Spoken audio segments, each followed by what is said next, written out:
అందరికీ నమస్కారం. ఓటు హక్కుని కాపాడడం కోసం ఒక పోరాటం చేయాల్సిన అవసరం వచ్చింది. భారతదేశ రాజ్యాంగం మనందరికీ ఓటు హక్కునిచ్చింది, మన నాయకుల్ని మనమే ఎన్నుకోవడానికి. ఆ ఓటు హక్కుని కాపాడాల్సిన బాధ్యత ఎలక్షన్ కమిషన్ ఆఫ్ ఇండియాకి ఉంది.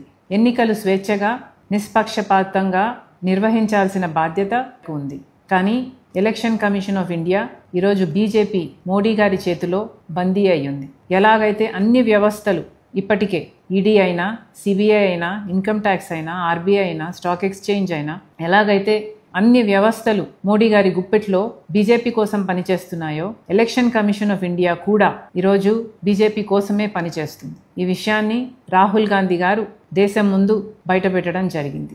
ఇది పచ్చి నిజం, ఇది మన భారతదేశ ప్రజాస్వామ్య యథార్థత అని రాహుల్ గాంధీ గారు దేశం ముందు ఈసీఐ బండారం బయటపెట్టారు. ఒక శాంపుల్ తీసుకున్నారు, కర్ణాటకలోని మహదేవ్పూర్లో. దాంట్లోనే 1,00,000 దొంగ ఓట్లని నమోదు చేశారు.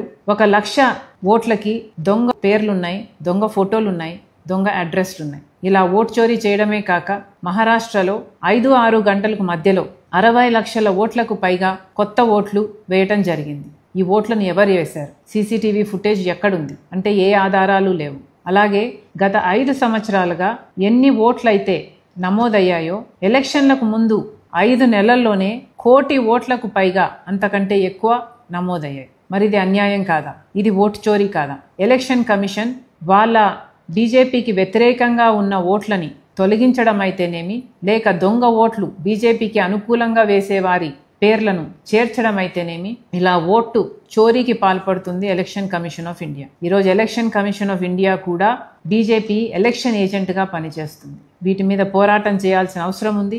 అందుకే రాహుల్ గాంధీ గారి నాయకత్వంలో కాంగ్రెస్ పార్టీ ఈరోజు మన ప్రజాస్వామ్యాన్ని, మన రాజ్యాంగాన్ని కాపాడుకోవాల్సిన అవసరం ఉంది. కాబట్టి ఈ పోరాటాన్ని ఎత్తుకున్నాం.